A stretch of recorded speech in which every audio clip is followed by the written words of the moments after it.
예, 질문하겠습니다. 한국일보 박준규입니다. 후보님께서 대통령이 되시면 입법부가 지금 민주당만 171석이고 그래서 입법부랑 행정부를 사실상 독점하게 되는 형태가 되는 거 아니냐. 이런 구조 때문에 무리한 정책을 좀 과도하게 밀어붙일 수 있지 않겠느냐는 우려가 나옵니다. 이런 우려 때문에 오늘 뭐 행정부 권력 약화하는 방안 내신 것 같기도 한데 결국 이게 국정 운영의 안정성과 관련한 우려인데 어떻게 생각하시는지 궁금하고요. 또 민생경제처럼 빠르고 강하게 추진해야 할 개혁 있는가 하면 점진적으로 가야 할 개혁도 있을 것 같습니다.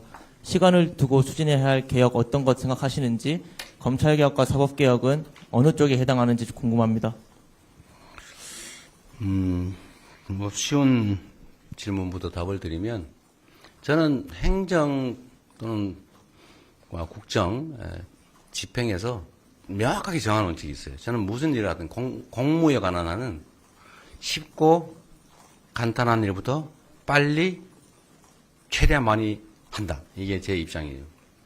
공무라고 하는 것은 하자면 끝이 없고 안 하자면 누구처럼 아무것도 안 해도 되죠. 뭐 누구 처벌하는 사람도 없습니다. 비난은 받겠지만. 그래서 지금 해야 될 시급한 간단한 일부터 신속하게 해치워야 됩니다. 그 제일 지금 급한 게 지금 현장의 민생 경제를 되살리는 거죠. 지금 다 말라 비틀어지게 생기지 않습니까? 최소한 생존은 유지해야 된다. 민생 경제 회복에 최우선 순위를 둬야 될 것 같습니다.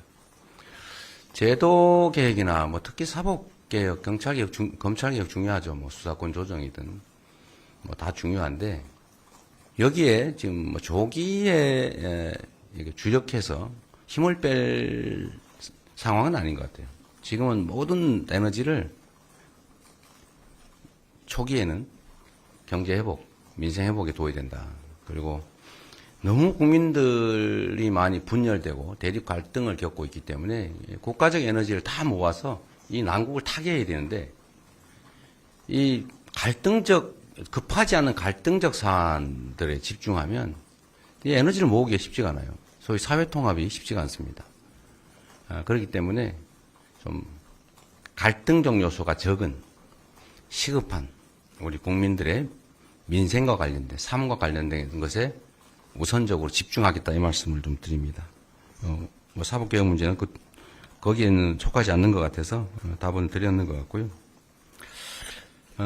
입법부가 다수당인데 행정권까지 가지면은 일방적이지 않냐 이런 지적을 하시는데 저는 좀 황당해요.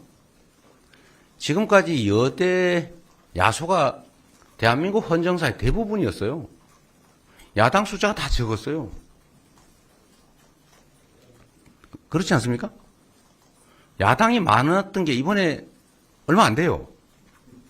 자, 여당이 원래 다 많았어요. 야당이 많은 게 아주 극히 예외적인 이번에 특수한 사례입니다. 그렇게 된 이유는 집권 여당이 국민의 뜻을 어기고 반국가적인, 반국민적인, 반역사적인 그런 행태를 보이니까 국민들이 통제하라고 야당의 다수 의석을 주신 거 아닙니까?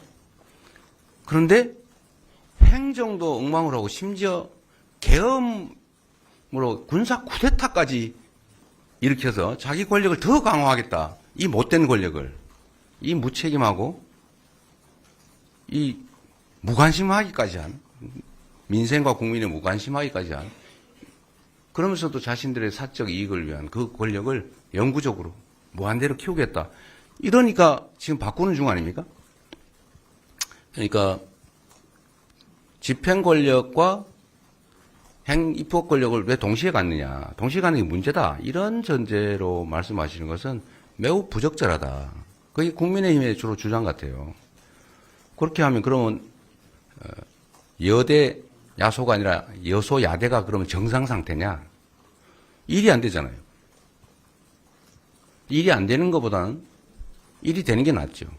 또 통제 시스템도 충분히 있지 않습니까? 언론의 통제도 있고 국민의 감시도 있고 제도들도 있고. 그리고 우리 민주당은 국민의힘처럼 하지 않습니다.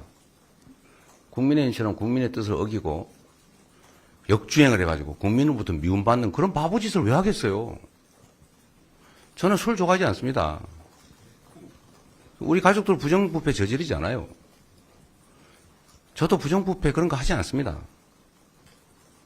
평생 업자들 사적으로 만나본 일 없어요. 일부러 안 만났어요. 차 한잔 얻어먹은 일 없어요.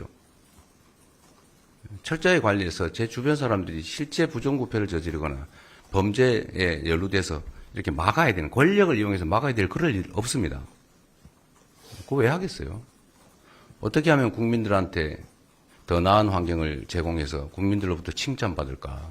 그게 제 최대의 관심사인데, 그럼 일을 잘하려고 노력하지. 반국민적인, 반역사적인, 비상식적인, 왜 그런 짓을 하겠어요? 왜 그런 걱정을 합니까? 오히려 둘 중에 선택해야 된다면, 여소야대가 바람직하냐, 여대야소가 바람직하냐, 이 둘 중에 선택해야 된다면, 정상적인 국정을 위해서는 여대야소가 바람직해요. 집행 권력을 가진 대통령, 행정부가 반국민적이고 엉터리일 때, 그때는 국민들이 선택하지 않습니까? 선택해서 야당이 의석을 많이 주죠. 우리가 국정을 엉망으로 한다. 그러면 지방선거든 국회의원 선거든 우리가 많이 지겠죠. 그 국민의 그 상식, 국민의 그 위대함, 이런 것들을 간과한 그야말로 반국민적인 사고 아닌가요? 국민이 왜 그걸 용인하겠어요? 여당, 다수당이 대통령 선거에 이긴다. 국민이 선택하는 거 아닙니까? 그런데 하면 안 돼. 당신들은 국회 의석이 많으니까 대통령이 되면은 일방적으로 할 거 아니야? 왜 그런 얘기를 합니까? 그건 국민이 판단할 일이다. 선택해야 된다면 정권이 부도덕하고 무능하고 반국민적인 그런 상태가 아니라면 오히려 안정적으로 국정을 운영한다는 측면에서는 여대 야소가 바람직하죠.